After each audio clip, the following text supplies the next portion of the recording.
Welcome to another edition of Stories of the Dark. I am your host, Glen Clark, and in this edition we're going to be talking about near-death experiences. Now that's a subject that will spark a lot of debate. Some people will say whether, it's for real, it's not, it's this or it's that. I invite you to take a look at my Twitter page at Stories of the Dark 1. I posted a video up yesterday of an interview of a woman who claims to have had a near-death experience, and she was a total atheist. So, I invite you to go have a look at that. Also, welcome your comments and suggestions. Comment here on this video, or you can follow me on Instagram, Facebook, and Twitter. I'm on both, actually. So, let's go ahead and get to the stories I have for you on near-death experiences. This one, the website is www.nderf.org. So I invite you to take a look at that. Also, the music for the program changed up a little bit. You can look at that at let's see. I'm trying to bring up my email here so I can tell you what the where the music is. The music you can look up is for my program is www.free-stock-music.com and then a slash. So anyway, getting back to our stories. First story comes from a person here called Amanda B. And the story goes like this. It says, I looked at my body like it was an interesting object, but otherwise I was indifferent to it. Then I floated away. I say floated away because that is what it felt like. If I looked down, it was like there was no floor, and if I looked up, it was like there was no ceiling in this multiple-story hospital. I watched a lot of doctors and nurses trying desperately to get me back. I watched my body being repeatedly shocked, and they gave me various drugs, but to no avail. I lost interest in the scene below and floated through a wall. When I came out the other side, I went right through my mom and aunt.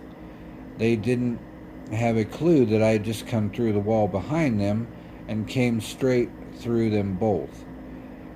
And the ND, it says here the NDE was due to a suicide attempt by taking unspecified pill overdose at age 15. Now, see, that right there would spark some debate on whether or not, she was actually still under the influence or something like that. So, it's kind of anybody's guess right there. So anyway, the next story here, it's got a short one. It's from from May, and she is from Egypt. It's kind of a short story. It goes, I was horrified and completely believed I was going to die. The next thing I knew, I was above the scene around 10 meters up. I was looking down at my car below, and it was avoiding the collision and being driven safely through the two trucks. I was not afraid as I looked down. That's interesting.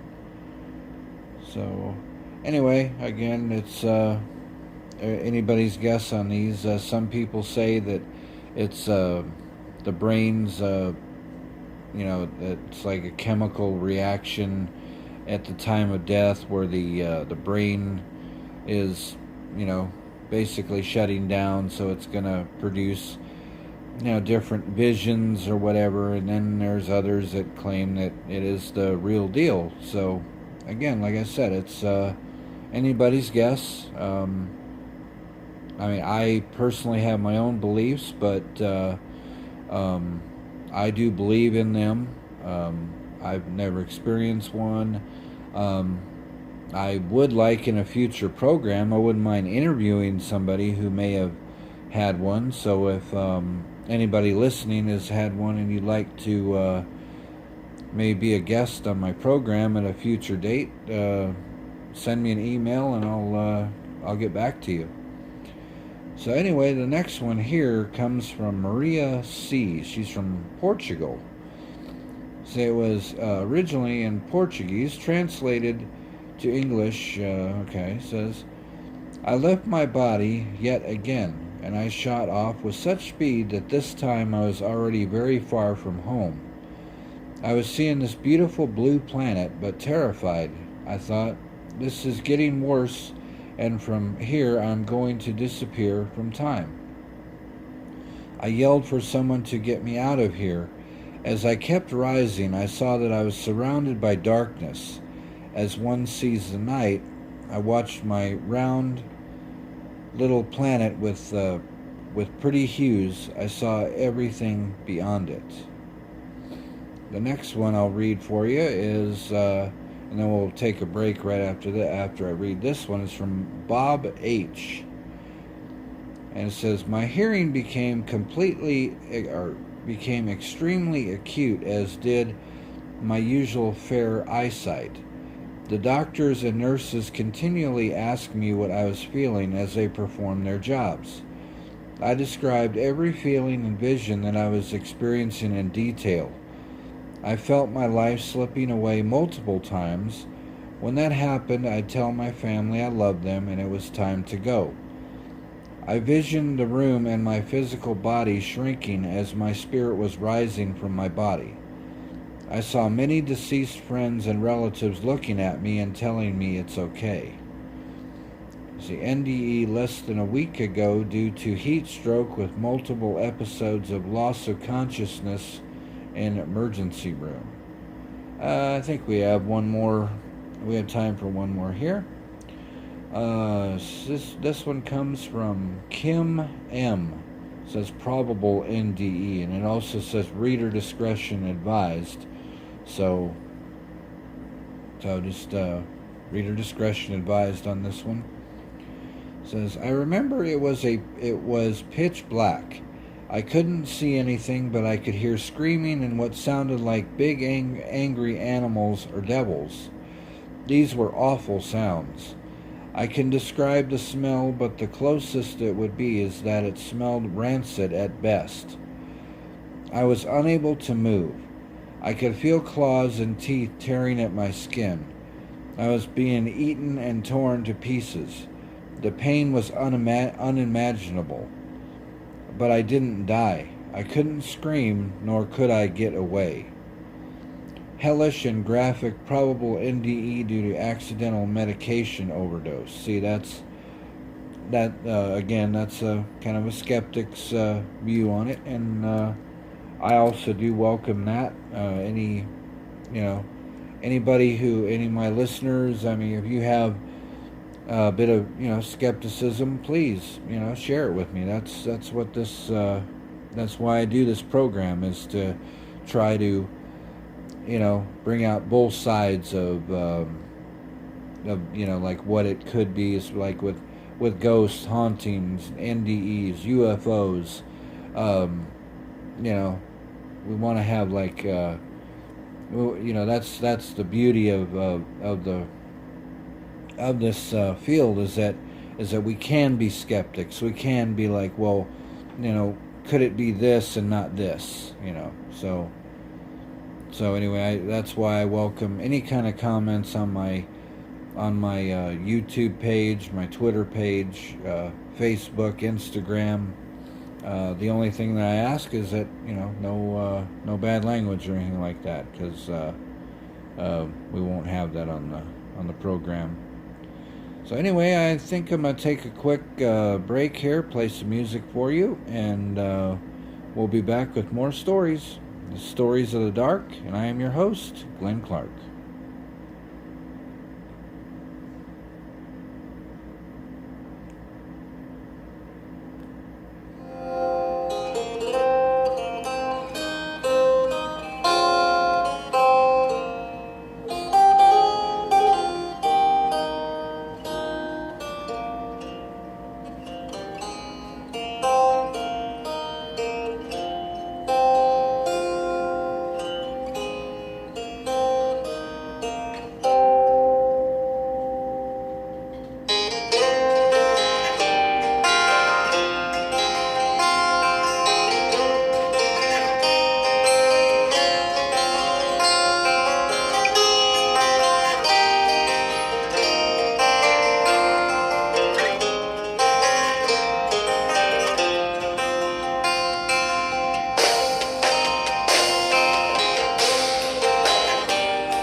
Welcome back to Stories of the Dark. I am Glen Clark, your host, and we are talking about near-death experiences on this edition of the show.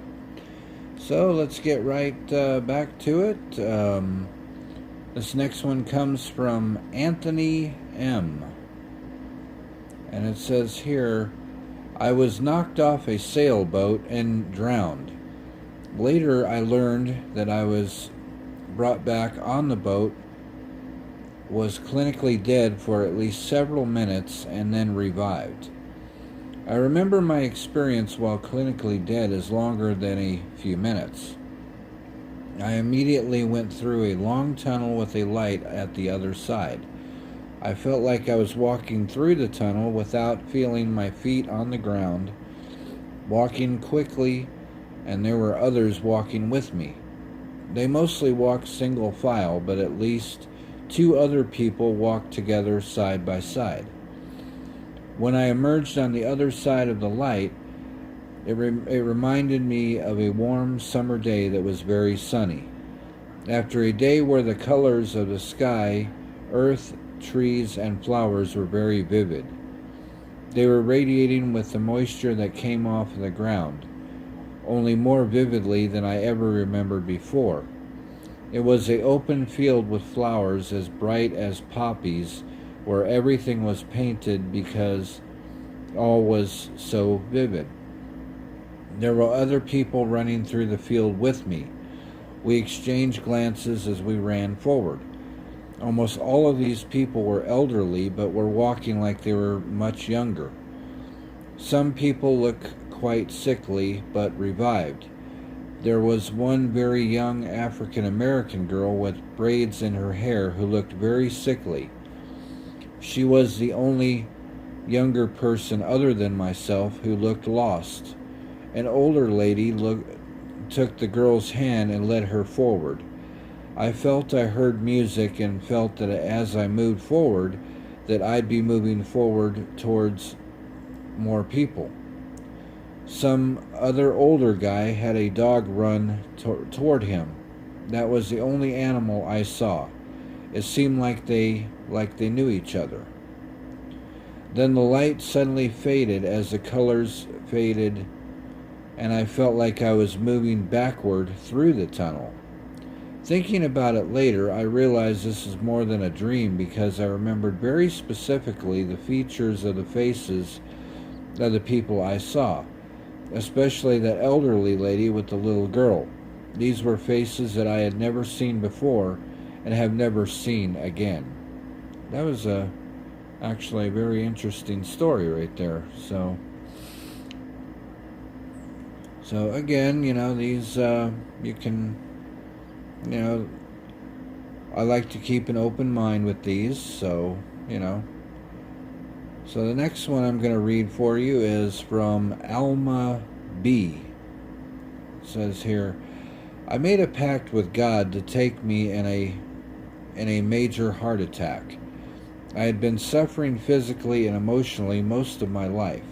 The suffering got worse after being struck and hit by a hit-and-run taxi while on my bicycle in September 2003, which led to severe surgeries and illness for about 9 years. I knew I was dying. At the start of the 3rd month of weaning myself off of about 15 prescription drugs, I was in strong seizures. I arrived to the hospital on March 6th and had severe seizures after I was taken off of the feeding tube on March 7th. I had my profound NDE at about 2 a.m. on the late night of March the 8th and early morning of March the 9th, 2012.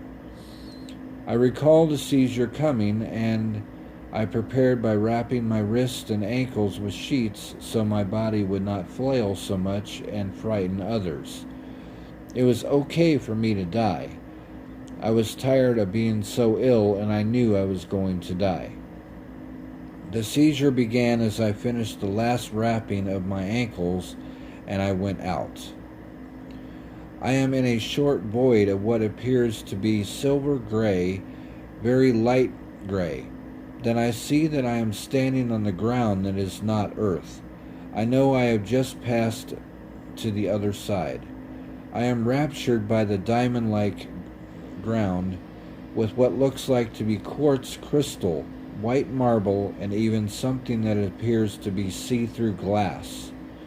On the majority of the ground there were protruding diamonds that stood tall, smooth, and glistened so much that I did not want to take my eyes away from this ground. Being the very curious person that I have always been by nature, I looked up to see what else was there. To my left I saw a huge crystal blue sky, a beautiful waterfall with some vibrant green grass, around its edges. I saw a huge stone gate that led to what believed was Heaven's Gate. I looked how far this gate extended, and it appeared to morph into forever. Then I heard a voice talking to me. It was the sound of a boom and of authority and sweet loving kindness at the same time. It said, "You are here because you have come to me often." I immediately knew all the prayers I had ever prayed had paid off. I had prayed constantly as a child, preteen, and teen of severe physical and emotional abuses, and at several times depression. I was in the Garden of Heaven that was at the foot of the entry gate. My body was with high fever this particular day, and had been iced in the hospital several times to bring my fever down. In my NDE, I observed the gate to heaven and the narrow, golden, chiseled path that led to it. I saw the different ground under the path, which was not the large diamond-like ground I was standing in. I was picked up by an angel by the back of my body and taken to the waterfall. I was laid at the foot of the waterfall. The most minuscule touch of my left little finge touched the water that was not really water. It looked like gel with the diamond-like colors emanating from it. I felt my fever immediately leave my body. Then I was picked up by this angel and brought back to where I had been standing.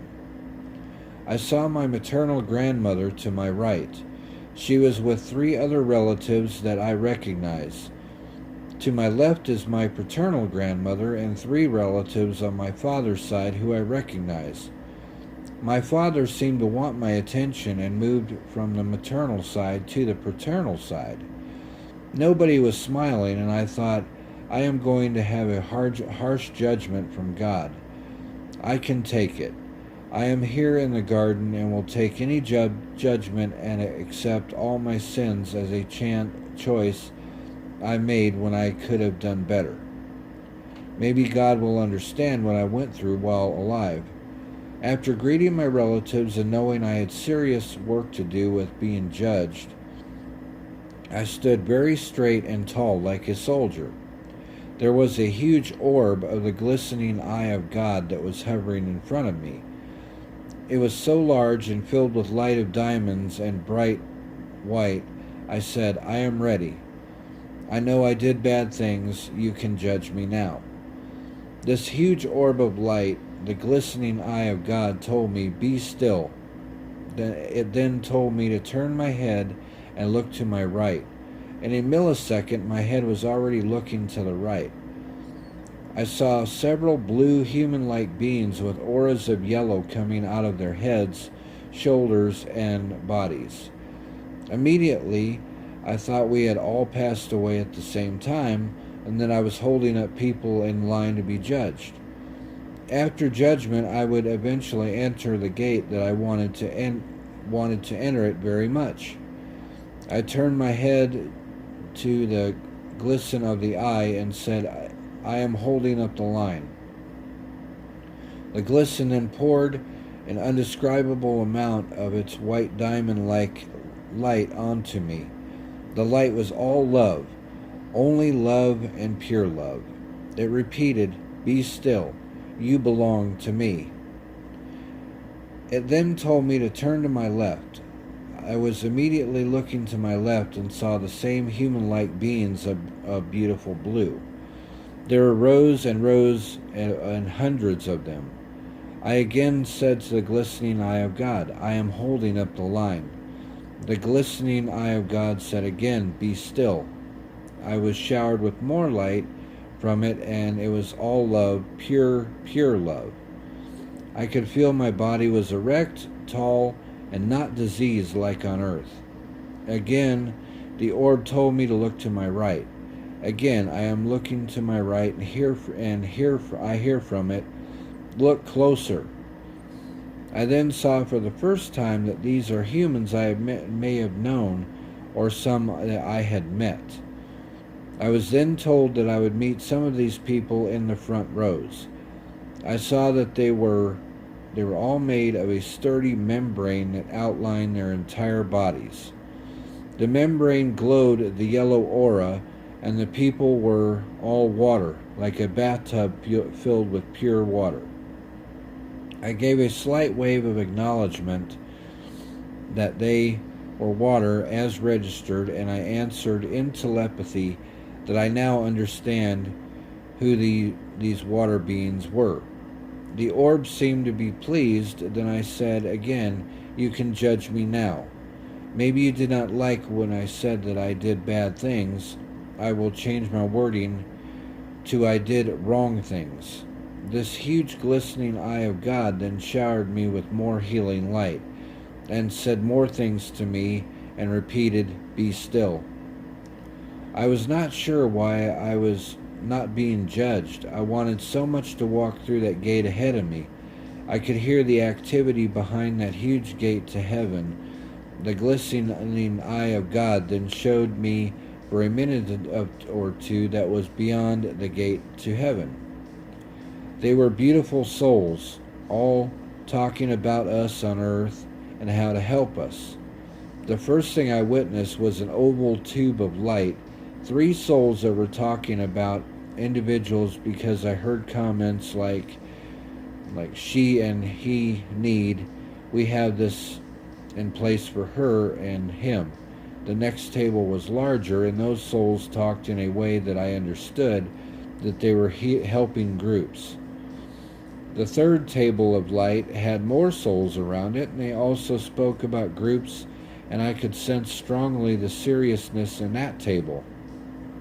All I wanted was to be able to start my walk into heaven and do whatever job was waiting for me.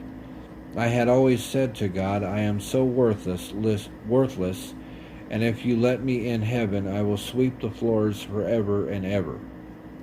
My attention was brought back to where I was still standing on the diamond-like ground. Even with all that I had been shown, I still say to this glistening eye of God, "I am taking up time and some want to talk with you." I had heard some of the blue human beings in the front row tell me that they could not hear what the large orb of light was saying. I look at my right and left, saw my relatives smiling just a little. I believed that I would not now be allowed in. At this moment I am filled with anticipation that the judgment must be good. When I start walking down that little golden path towards the gate to heaven, I heard by telepathy and eye contact when my relatives were saying to me that I am doing fine. Suddenly, the huge white orb of the glistening eye of God dims, and a huge golden yellow orb comes out from its right. I immediately sense that it is the light of Jesus. I am bathed in his golden yellow light and healed even more.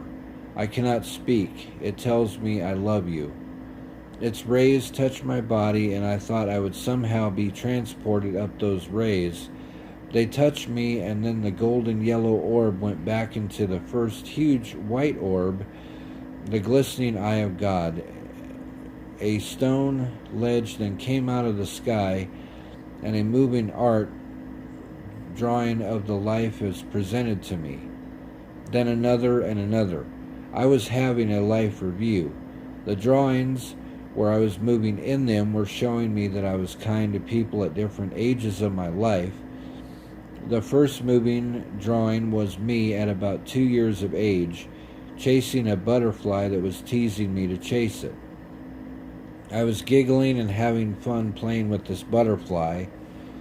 I had a pinafore edge dress on, and I was in a park running with the delight of being a little girl. I looked at my maternal grandmother and my paternal grandmother. They were smiling a little more now, and I feel that I have been made as ready as possible. I feel both my grandmothers raise their arms to lightly guide me to start walking down the golden path. Everything goes into a void-like second through I see a silver-gray essence of some sort. I look up and saw the bright white glistening eye of God once again. I watched it leave. Like a balloon slowly drifting away into space, it tells me one last thing I hear audibly, like an everyday human talking. Continue to do what you have been doing. I believe it must that I had been doing a good job of being a passed over soul. It disappears as I follow all its light.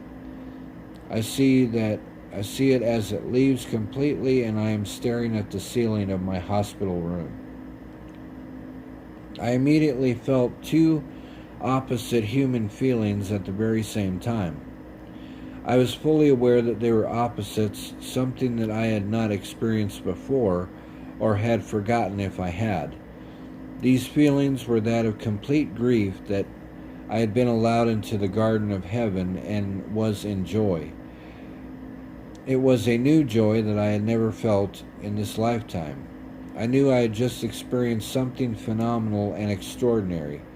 The following weeks were filled with my telling everyone I knew what had happened. I have not stopped talking about this NDE. It is my joy, it is my new life, it is my gift and the reason I want to live. Simply to share the story that we are so incredibly made and loved by all there is love God. It's a very interesting story. I mean, although kind of long, but interesting. I liked it.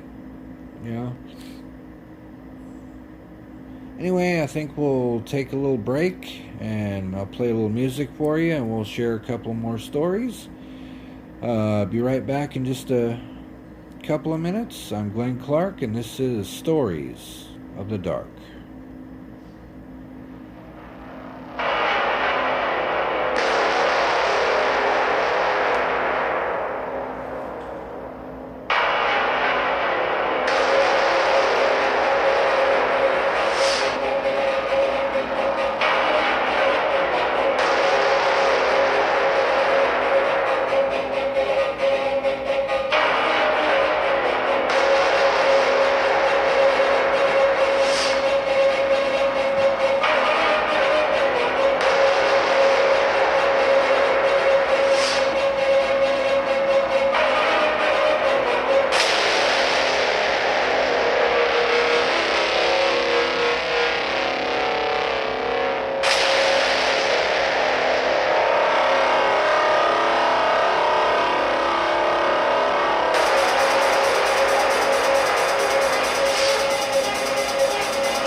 welcome back to Stories of the Dark. I am your host, Glen Clark. And getting back to the stories here, it comes from Kim M. Let's see. Now that's an old one I've already read, so anyway, I think I'll go ahead and end the program as it is right now. I thought I still had one more story, but I guess I didn't. So anyway, I want to thank everybody for joining me, and as always, leave your comments on my YouTube page or on my Instagram, Facebook, Twitter accounts. And also I'd like to thank freestockmusic.com for their for the music. And so until our next edition, I am Glen Clark, and this has been Stories of the Dark.